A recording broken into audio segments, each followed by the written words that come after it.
Good morning. We're about to get this committee started. Tyler, could you please call the roll? Yes, Madam Chair. Senator McDougall. Here. Senator Locke. Here. Senator Deeds. Here. Senator Lucas. Here. Madam Chair, you have a quorum. Thank you. Again, good morning. We will start with the identical and similar bills first. I would ask staff to summarize the bills, and the patrons can elaborate further if needed. Madam Chair, the first bill is House Bill 1108, Delegate Carr. This relates to the Virginia Public Procurement Act, Construction Management and Design Build Contracting. This bill is now identical to Senator Locke's bill, which has passed the Senate 40 yes, 0 no. The bills are identical, Madam Chair. If it's identical, I'll second that. There's a motion and a second that the bill be reported all of. Unknown caller. Snap beans. It has been moved and second that the bill be reported. All in favor of that motion, please say aye. Aye. Bill is reported. Can you take over? The next bill is House Bills. I apologize. The next bill is House Bill 825 from Delegate Cousins. Tyler. Yes, Senator Deeds. House Bill 825, Delegate Cousins. Relates to education funding. It's now identical to Senate Bill 105, Senator Lucas, which has passed the Senate 40 yes, 0 no. Senator Deeds, there's another bill, House Bill 624, Delegate Razul, that also relates to public school funding and is also identical to Senate Bill 105, Senator Lucas, which has passed the Senate. Well, Senate Bill 624 is a lower number. Can we roll a House bill into another House bill over here? Do the Senate rules allow that? It's an incorporation motion. Okay, well then I'd entertain a motion to roll 825 into 624. So moved. Okay, and there's a second over here to my right. So all in favor say aye. Aye. Okay, then 624, the recommendation is to report that, I think.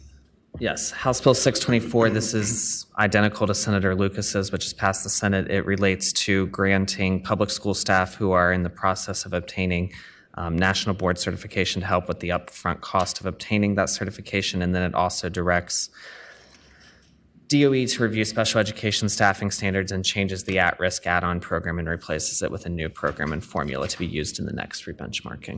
Okay, do I have a motion to report that? Senator Lucas back. I'll move to report. Second. And so we have a motion and a second. All in favor of reporting 624, say aye. Aye. Okay, that bill's reported. Okay, thank you. Now we're down to 1247. Yes, the next bill is House Bill 1247, Delegate Maldonado, relating to public school funding ratio of English language learner students. It's now identical to Senate Bill 272, Senator Hashmi, which passed the Senate, which directs DOE to develop and implement data collection related to English language learner expenditures and student proficiency levels. But it's identical to the Senate bill. Madam Chair, if it's identical, I would move to report. Senator Locke moves the second. It's been moved and second that the bill be reported. All in favor of that motion, please say aye. Aye. Bill is reported. And thank you, Senator Deeds. Thank you. Madam Chair, we're now to the similar bills. The first one is House Bill 1505, Delegate Austin, relating to intercollegiate athletics, student athletes' compensation for name, image, and likeness. It authorizes institutions to provide assets, resources, or benefits as an incentive to individuals, companies, or other entities to provide opportunities or services that support name, image, or likeness opportunities for student athletes. This bill is similar to Senate Bill 678, Senator Rouse, which was continued in the committee 14 yes, 1 no, with a request to have the Intercollegiate Athletics Commission review the topic in the interim. Madam Chair, I think there's a committee substitute on this bill, and I'd move the committee substitute. It's been moved, and of course you have Senator Locke second. It's been moved and second that the Are they amendments or a substitute? it's an amendment or substitute. That the substitute be agreed to. All in favor of that motion, please say aye. Aye. Aye. Noes have the same right.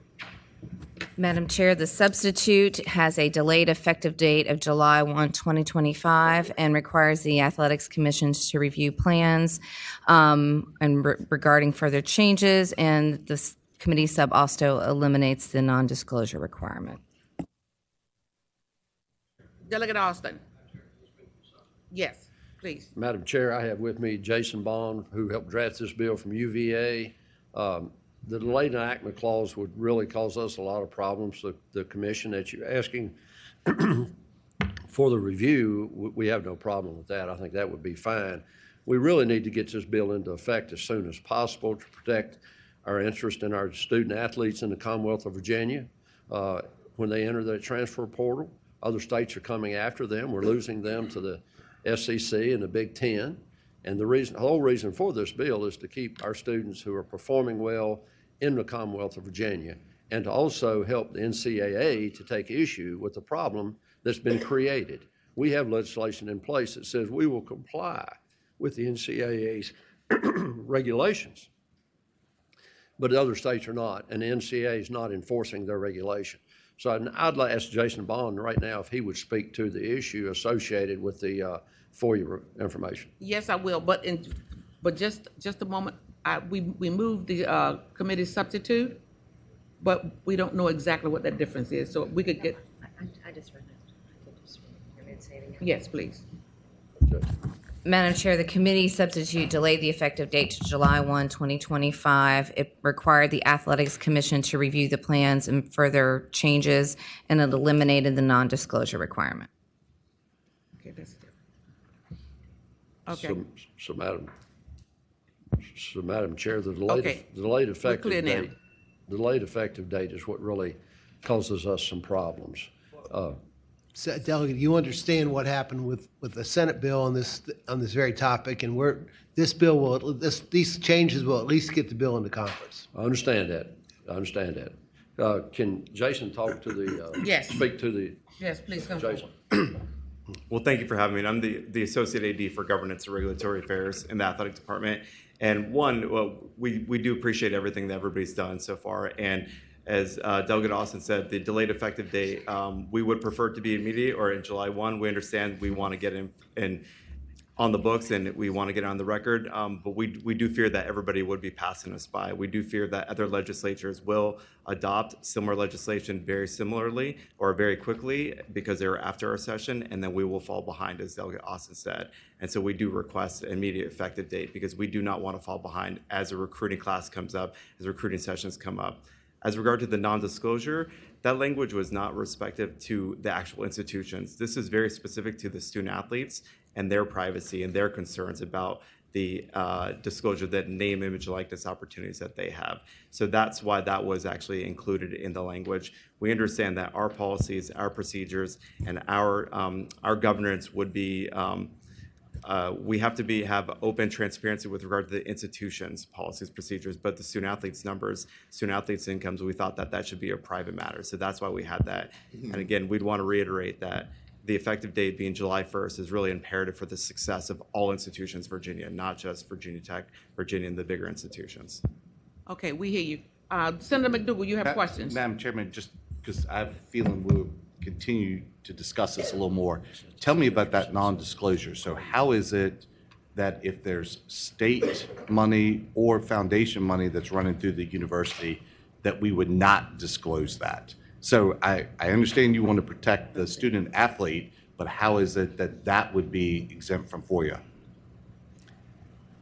That's understandable. If this was if you're saying that we're going to exclude student fees, but there are other student money available to that, that's something that we still believe that student athletes deserve the protection. But understand, if that's a matter of transparency in the commission feels, then we understand that would be something that if that's imperative to have that removed, to actually have this go beyond, that's fine, that we could actually have this removed. We still believe that student athletes deserve that protection. It's slightly different than coaches or other employees who are actually employees in institutions. These are students, and they may be compensated just for other services, just like regular students would be, like working the bookstore otherwise. But Madam Chairman? Senator Deeds. McDougal. Oh, I'm looking at his. Senator McDougal. Are I do know your students' part. salaries at the bookstores or anywhere else at the university, are they exempt from FOIA? I would have to go back to the code to look offhand. I do not know if that offhand. I don't think so. Yeah. So, okay. Fair. Senator Deeds. Our concern, Madam Chair, was not with the specific individual athlete. I think I understand what you're trying to do there, but Title IX says you can't differentiate between male and female athletes. And if somebody wanted to find out what you were paying male athletes versus what you were paying female athletes, there would need to be some way to get that information. And that's fair. Understand that, and that's something I don't think the institution is looking. All institutions are looking to preclude in that sense to provide aggregate numbers about what that is, because all institutions in Virginia have to comply with Title IX. We want to comply with Title IX. So if that's what the commission is trying to, or the subcommittee is trying to do, we have no objection to that, to having aggregate numbers that would actually show compliance with those types of regulations. Madam Chair, I think that's certainly something that we can talk about in conference. Madam Chair, and members of the committee, I just want to be here to. Senator Rouse? Thank you, Madam Chair. Just speaking to the bill briefly, just wanted to express my support for this bill. As a former student athlete, it's imperative that we get this bill passed as well. But I also want to showcase to the committee, this is called a wishbone formation. We call this split backs right here. And so I just wanted to bring a brief bit of humor here, but it's imperative that we get this done. As well. And lastly, but surely not least, this is a team effort throughout the Commonwealth from universities from UVA, Virginia Tech, JMU, ODU, George Mason, just to name a few, who are all on board with this and keeping Virginia students in Virginia. Thank you. Thank you. Do we have a motion? Madam Chair, I'll move to report the substitute. There's a motion and a second that the substitute be reported. All in favor say aye. Aye. Substitute is reported. Thank you, Madam Chair. You're Thank very you, welcome. members. Thank you. Tyler, more similar bills?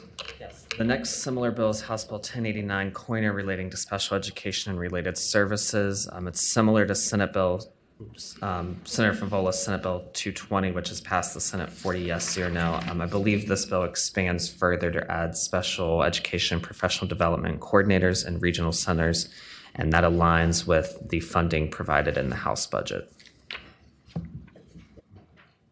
Any questions of the patron? I see her standing there.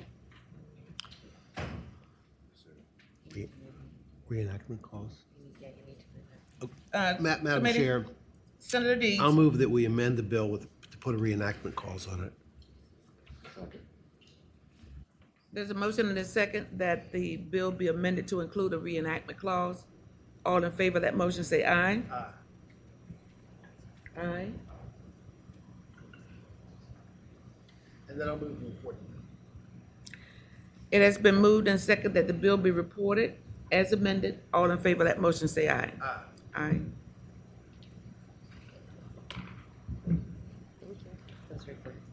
Bill is reported. Thank you.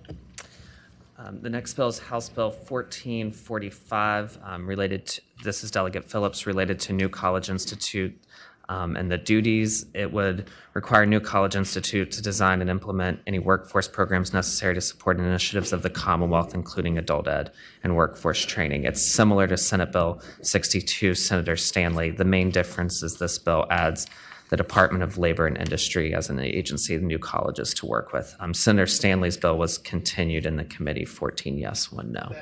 Senator Deeds.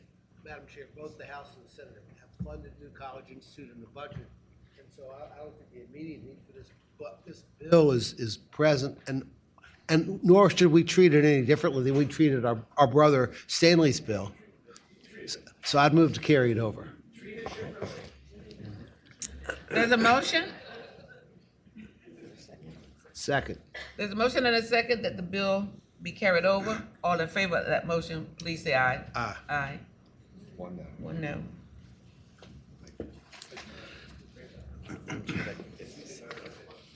Okay, that completes the similar block, and now we have other bills. Delegate Simons? And it looks like it might be Delegate Simons up. Yes. Hiding.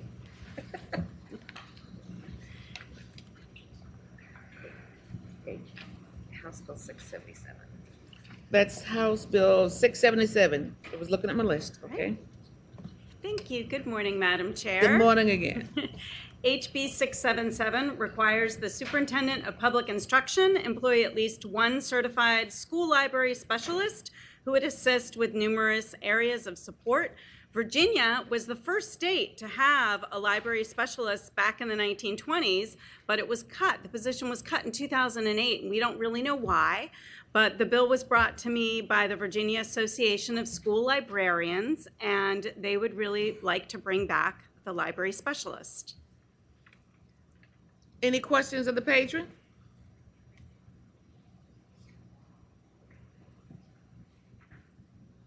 Motion?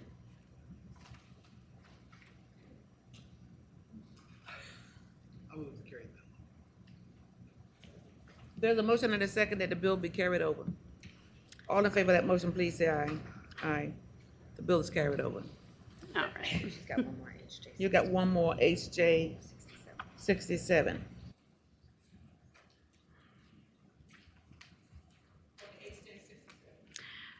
So HJ 67 creates a new joint subcommittee in the General Assembly for fair funding reform. The new joint subcommittee would have 5 members from the Senate and 5 members from the House, and it would have 2 main tasks. First, it would set up an expert work group to dig into policy details around the JLARC fair funding study. And then the work group would be kind of the workhorse, producing an adequacy cost study and digging into all the policy options and the fiscal feasibility for developing a short and long range plan for implementing a new funding formula. And then there's more if you would like me to go into the details. Over in this. Yeah, in the other Madam meeting. Chair, the thing about this is what's different here from what we're already doing in the budget, except limiting the number of times we can meet a year. So it is quite different than what we're doing in the budget. This has a 2-year outlook.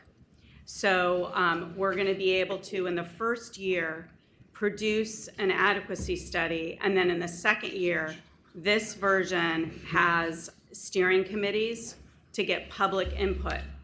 Because it's very important, if we're going to do something big with the formula, that we get buy-in from the general public and that we have opportunity for parents of students with disabilities, English language learners, rural schools, all these different groups in this version are able to weigh in and build that support. And then we'll have this policy package that people can actually run on for the next governor's year. People will be able to talk about fair funding for our schools. And this will be a blueprint for how we move ourselves forward with fair funding.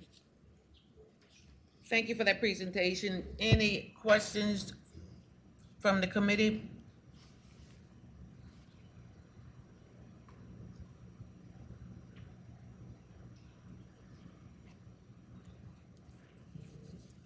Well, I'm sorry. It sounds, there's so much silence here. I think it's probably going to be carried over for lack of motion. I don't like that, Madam Chairman, as you know, so I'd make the motion to carry over. Nobody else? I'm going to second that, Madam Chair, and I'll explain. At least from my perspective, I think we already have the ability to do all of this in the budget, and so I would hope we would use this language to inform whatever joint subcommittee comes out of the budget, because we're going to have to address the JLARC study in the long run, and that means we're going to have to look at our funding formula. But I think we're already doing this. Well, may I respond?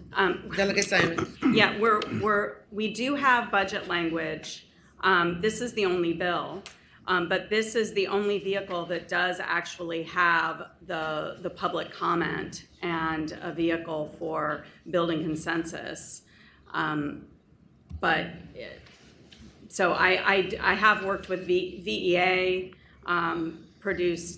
help me with the substitute that's before you right now. It was a consensus position. So I wish it could stay alive while you all negotiate the budget. Is there a way to put a reenactment clause on it and keep it moving? I think you can do whatever you want, but we can also put her language in the budget. Another way to do this would be to put this very language in the budget, except the limitation on meetings. Four times a year is not enough. Well, it's 4 times in the first year and 4 times in the second year. Yeah, that's still not enough, I don't think. Madam Chairman, Senator McDougal. I just want to, maybe you can refresh my recollection. I thought we had a subcommittee that was doing this and that the House has not met in that subcommittee or made themselves available to do this. That's correct. That's correct. That's a K-12 funding, to K-12 to evaluate funding. Is that the one? Yeah.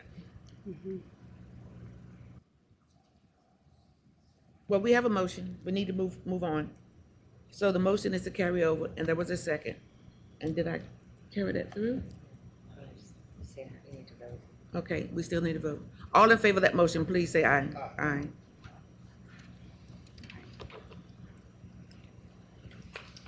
Next is Delegate Runyon. Delegate Runyon, you're up. Thank you, Madam Chair.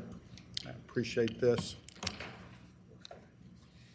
That's House Bill 675. Thank you, Madam Chair, members of the committee. I want to express my appreciation to Senate Finance staff in particular and a number of the senators for working on this. As was talked about this morning, the more we dig into it, the more complicated this has gotten. And I did not anticipate that when I agreed to carry the bill. And I have to express my utmost appreciation for what you all, the amount of work that you all put into this. And I know you understand the issue. We've got it's a basic issue that we had a police force at VSDB historically. Somehow they got left out of the budget about a decade ago, or left out of the code a decade ago, and it was just figured out. Now we're trying to address that, and I know you all understand that we've got from youth, from pre-K through 20-year-old that are residents on the campus. They sleep there overnight. And we've got this facility that we need to have full-time police protection to them. We recognize there's a partial solution that's been implemented here temporarily, and this bill was to try and move that forward. But again, I understand that it is very complicated. I would appreciate any consideration that you all may have, whether it be an enactment clause or, ideally if you just pass the budget and we figure out how to move forward. But again, I understand. And last thing to say, Madam Chair, I apologize for taking all time. I really do appreciate the commitment that I've heard from everyone that we will solve this problem, because that's what we're all here for. And I appreciate that. And again, just thank you. Happy to answer any questions. Any questions from the patron? Comments? Motion.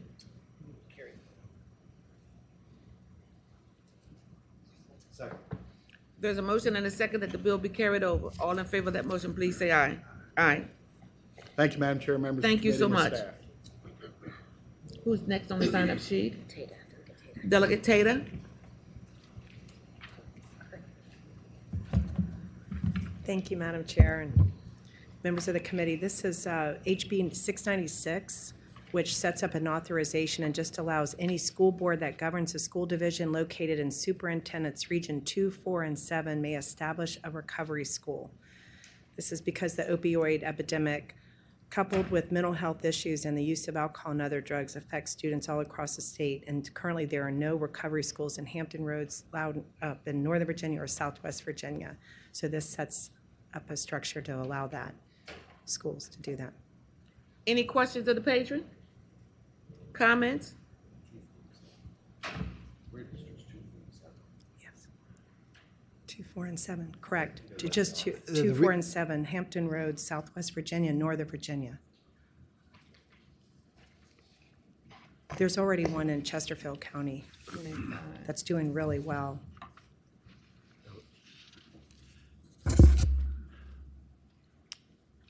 Madam Chair, that was Senator Deeds. that was Delegate Coiner's bill from the first year she was here, I think, to establish that one.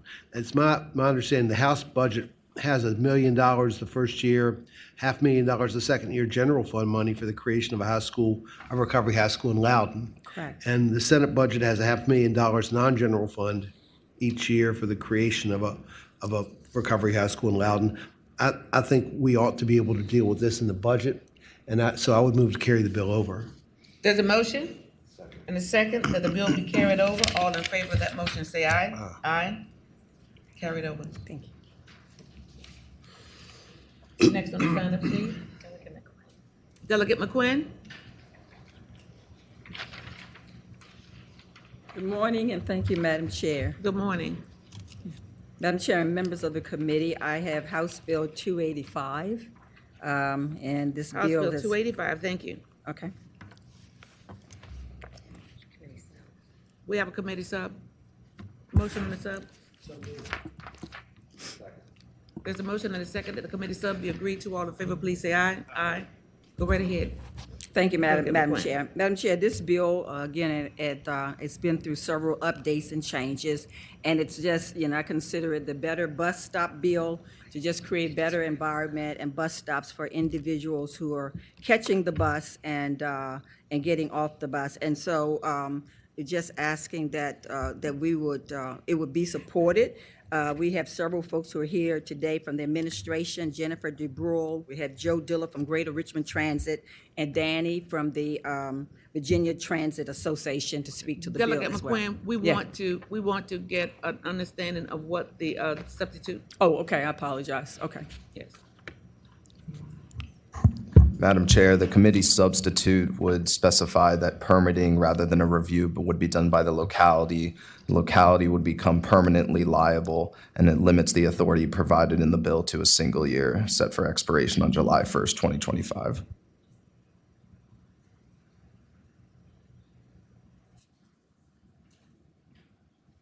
I know we all heard and understood what the sub does, but there's one part that rings loudly in my ear, and that's the part about who becomes liable.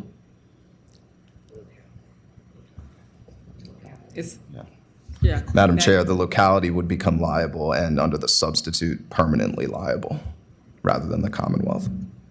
And Madam, yes. Delegate McQuinn. Yes, Madam Chair, there were some concerns about the state property. It would be state property, but the state being liable for the shelters and how they're built. I guess if any liability at all, it would be the responsibility of the state, and that's why. Of the state? No, that was initially Okay. in the bill. And that's why we looked at, the localities will be the ones who are building creating the shelter and whatever is necessary for that. And so the local authority then would be responsible for it, for the liability issues. Madam Chairman. And these are, I'm sorry, go ahead. Senator McDougal. Madam Chairman, I was going to move to report the substitute, but I was going to express one other thing, and that is I heard Delegate McQuinn was the best cook in General Assembly, but I don't have any personal knowledge of that, so I was very offended when I learned that last night. Madam Chair, tell him it's all hyped. Well, I wish I could say that it is, but everybody around the table last night had already eaten one of your meals. I'll second the motion. There's a motion and a second that the bill be reported as amended. All in favor of that motion, say aye. Aye. The bill reports. Thank you, Madam Chair, members of the committee. Thank you. We're looking for our You got a cake meal. coming, sir. Thank you. Who's next on Delegate the? Wiley. Delegate Wiley, you're next on the sign-up sheet. Morning, Madam Chair, members of the committee. House Bill 1101 is in front of you as amended from the General Laws Committee. And if I can speak to it. Yes, go right Thank you. ahead. This changes the Procurement Act to broaden the definition of professional services to include investment financial advisors procured by the Department of Treasury. The investment and financial advisors must be procured pursuant to the same procedures that apply to the procurement of commodity products like furniture and other equipment. That's the way it's currently in code. The definition of professional services as written includes accountants, actuaries, architects, surveyors, lawyers, dentists, doctors, optometrists, pharmacists, engineers, and economists procured by the SEC. So we're certainly trying to add this group to professional services. The amended version basically says they have to be licensed. I also have another amendment to offer, if it makes the body feel more comfortable, to delay this effective date to July 1st, 2025. I have David Richardson here. He's the treasurer. Be glad to answer any other questions. Thank you. Any questions of the paper? Senator McDougal? Madam Chairman, and maybe it's Delegate Wiley's witness can tell us, I thought there was an exemption under 2.2 4343. Why is this needed in addition to that? That exemption relates to our engagement of outside investment managers. So this which is the people that actually invest our funds. What this bill would do would be to add our investment advisor as a professional service. Our investment advisor advises Treasury on how to invest our $40 billion of taxpayer money that we're currently investing, and our financial advisors advise us on how to issue our debt in the most effective way. So that provision doesn't really cover what we're trying to do here. Madam Chairman, I think Senator McDougal?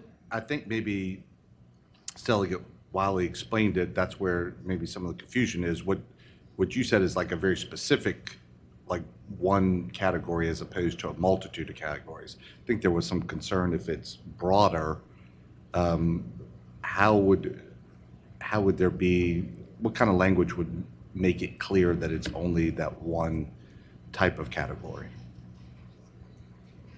Well, if it pleases you, I think it's pretty clear right now. We have like investment. We could add language that says investment advisors that advise Treasury regarding the investment of the public funds. If that would make you feel a little more comfortable. Senator McDougal? Sir, could you please repeat your name again? I'm Dave Richardson, State Treasurer. Yes. Any further questions of the patron or the speaker? Comments? Motion? Madam Chair, I'm 2.2 4343 gives us an exemption already. I'm not really sure what this bill does, and I'd move to carry it over, and we can look at it in the interim. Second. There's a motion and a second that the bill be carried over. All in favor of that motion, please say aye. Noes have the same right. There's one no. Thank you, Madam Chair. You're welcome. Delegate Marshall. Delegate Marshall, you're next on our list. Good morning, Madam Chair. Members. Good morning. House Bill 1357 is for the Institute for Advanced You have a Learning. committee substitute? We have a committee substitute? There's a motion and a second that this committee substitute be agreed to. All in favor, please say aye. Aye. What does the Do we substitute know what do? the substitute? Tyler? Madam Chair, there was a similar bill from a House bill that included identical language for Roanoke Higher Education Center. This committee substitute would include Roanoke Higher Education Center to allow them to provide non-credit instruction, the same with what we are doing in this bill for Institution for Advanced Learning and Research. So it's just adding in Roanoke Higher Ed. And then it says that they must be from funds other than general funds to support the non-credit work. Sounds like a good idea. Sounds like a good idea. I'd move to report the substitute. There's a motion and a second that the substitute be agreed to. All in favor of that motion, please say aye. Aye. Noes have the same right. Okay, thank you. Have a good So day. the bill is reported. Delegate Hope, you're next on our sign-up sheet, Good morning, Madam Chair, members of the and that's committee. House Bill 342. 342 would do 342 would do two things. One, it would require to have naloxone in our state agencies. Yes. And also it ask VDH to put on their website the benefits and uses of naloxone or other types of. This one opioids. also has a committee sub, so we'd like to get a motion on the sub. There's a motion and a second that the substitute be agreed to. All in favor, please say aye. Noes have the same right. Okay. Committee sub is agreed to. Senator? Yes, I did want you to describe that before we go further. Yes, Madam Chair, the committee substitute is a work group to study on how to implement a tiered or phasing approach for deploying these naloxone to state agencies and the various locations across the Commonwealth. Delegate Hope, I see you nodding your head like you like that. There's a motion and a second that the substitute be agreed to. All in favor say aye. Thank you, Madam Chair. Have a good day. Have a great day. Who's next on our sign-up sheet? I don't have anybody else on the sign-up sheet, but we have our bill. Madam We don't- Chairman, I think Delegate Orak indicated that he didn't get the notice till late, so he's not going to be here. So I don't know if you want to proceed forward. He has some witnesses here, but he's not going to be here, or if you want to punt it till full committee. We can punt it to full committee, yes. Okay. So we have other bills, there's one And for Delegate Hodges, Delegate I know, Hodges. Madam Chairman, Delegate Hodges, he was not feeling well at one point, so I don't know, I don't know that we want him here if he wasn't feeling well, but this is a bill involving a joint constituent of ours in their ability to get benefits when their child was born about 3 months after they were determined to be disabled. If I remember correctly.